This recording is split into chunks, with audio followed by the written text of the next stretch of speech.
All right. The fifth and final question is on emotional regulation. My 14-year-old son had selective mutism between ages 3 to 10. After working extensively with a counselor, he seemingly grew out of it. However, now sometimes my son will shut down emotionally and will not speak to me when he feels that I spoke to him unfairly. He will snap out of his silence and start talking again with his normal ease and enthusiasm after about 10 minutes or so. Are these episodes related to his history with selective mutism? Are they something I need to be concerned about at this point?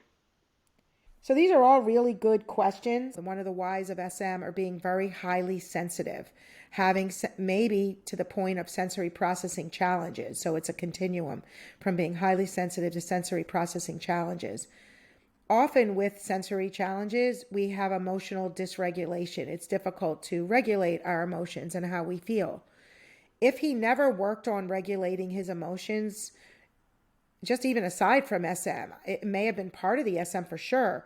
But even if he didn't have SM and you have someone with emotional dysregulation that they go from 0 to 60 and shut down, that's something that needs to be worked on to help them build coping skills, to be able to know what triggers are, to be able to really regulate and give them skills to regulate. So, what I would say is one, was this worked on when he was younger? I doubt all of a sudden as a teenager he just stopped talking suddenly. I imagine there were signs of this throughout most of his life, whether he ran out of the room and shut the door or he just shut down and now he's doing it, but he's older and it's just changing its shape, but it's the same sort of thing.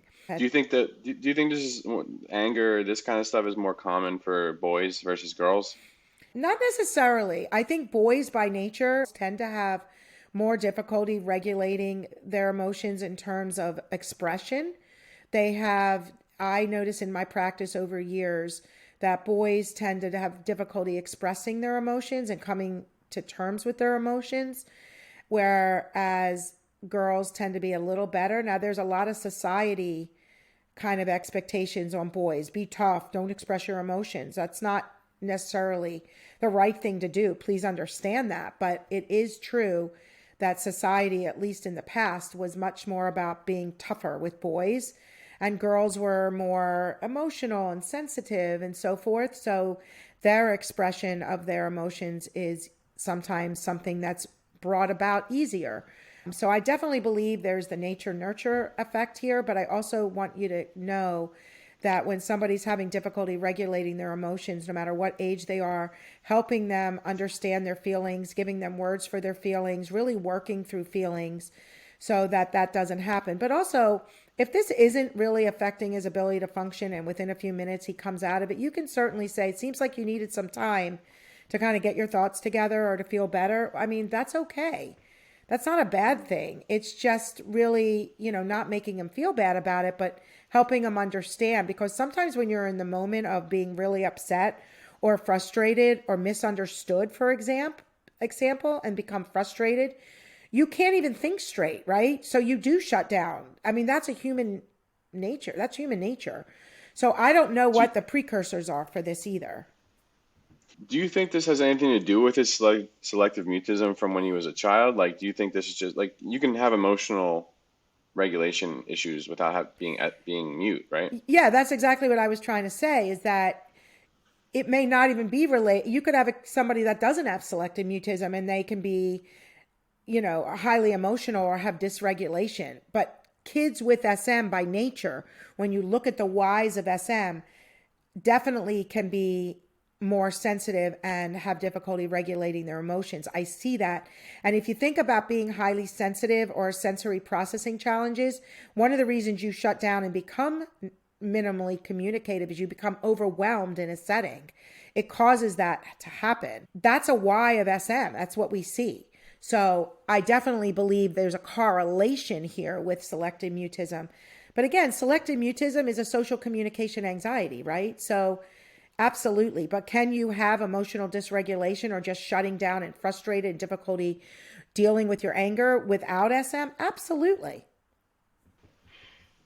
Do you think that this parent, do you think it'd be a good idea if this parent took a look at their child's interests and maybe tried to like encourage them to do something or do an activity that would help them get some of these like feelings out in a more controlled setting. For example, I remember when I was a kid, I used to get really frustrated, and you guys bought me a punching bag, and I don't know if it even worked, but it was like a way for me to get the anger out when I was frustrated. I'd go up and I'd punch the punching bag.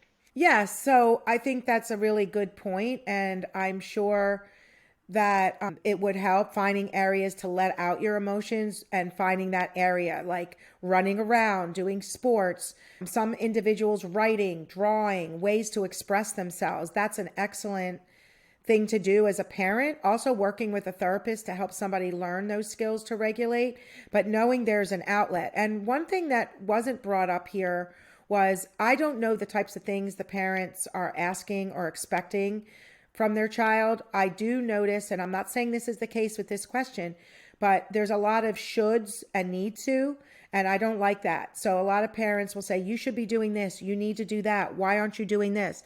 And what happens is you create this defensive mode in a child that causes incredible amount of frustration.